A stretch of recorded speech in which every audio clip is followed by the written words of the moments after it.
Hi 304, Lisa and Rupert here.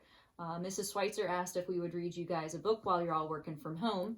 So we decided to pick the book Sheepdog and Sheep Sheep by Eric Barkley, since Rupert here is a sheepdog, a very sleepy sheepdog. So I don't think he'll be of much help as I read, but that's okay. This is Sheep. She loves to dance.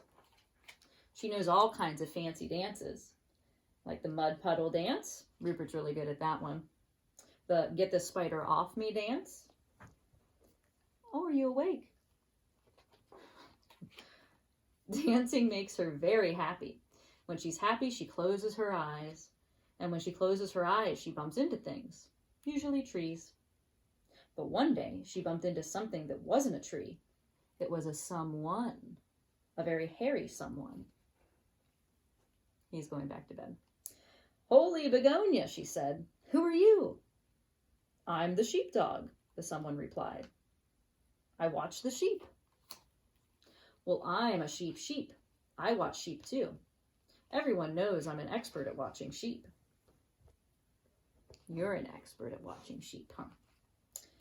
I don't see how you can be much of a sheep watcher with all that hair in your eyes, just like Rupert. But I can fix that for you. Be right back. She skipped off toward the farmhouse. Just then, Sheepdog spotted an eagle overhead. It was looking at sheep like a mouse looks at cheese. The eagle dived, but the sheepdog told him to vamoose and scared him away. Sheepdog was waiting for her outside the farmhouse, and she tied his hair into a pretty bow. Now you'll be able to see the sheep, she said, except you're still missing something very important. Be right back. Sheepdog looked around. It was true. He could see a little bit better with the hair pulled out of his eyes. There was the shed, there was the apple tree, and the coyote. The coyote? I know, Rupert. Sheepdog told him to skedaddle too. Sheep returned with some binoculars. Here you go. Now you'll be able to keep a sharp eye out for those eagles and the coyotes. Now I don't suppose you have a map under all this hair, do you? Sheepdog shook his head no. Well, you're gonna need a map so you don't get lost. Be right back. She danced her way towards the old truck to retrieve a map. The dance made her very happy, so she closed her eyes. And because her eyes were closed, she couldn't see.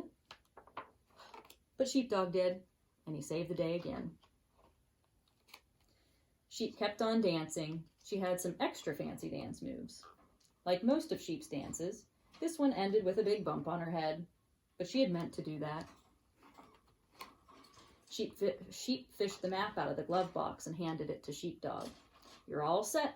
You've got your hair bow so you can see, binoculars so you can keep an eye out for danger, a map so you won't get lost. Sheep thought for a moment. Now all we need are the sheep. She looked around, but there wasn't a sheep in sight. She borrowed Sheepdog's binoculars, but still no sheep. She unfolded the map. Yeah, we're definitely in sheep country, but where are all the sheep? Did you lose them? You didn't lose them. You wouldn't lose sheep. You're the only sheep, Sheepdog said. Sheep sat down and thought about being the only sheep and not a sheep. And when she thought, she got very still. And when she got very still, she got very quiet. Thinking could do that sometimes. Finally, Sheepdog spoke. Maybe you're not a sheep. Maybe you're a dog sheep, and you watch over the dog. After a moment, Sheep replied, Well, of course I'm a dog sheep. Everyone knows I'm an expert at watching dogs. And they walked back to the farmhouse to watch over each other. The end. What do you think, Rube? You need some binoculars for watching your sheep too, huh? And a man bun so you can see. Well, we hope you enjoyed the story and have a good night. Rupert's going to go back to bed soon. He does have some binoculars, though, for his sheep watching.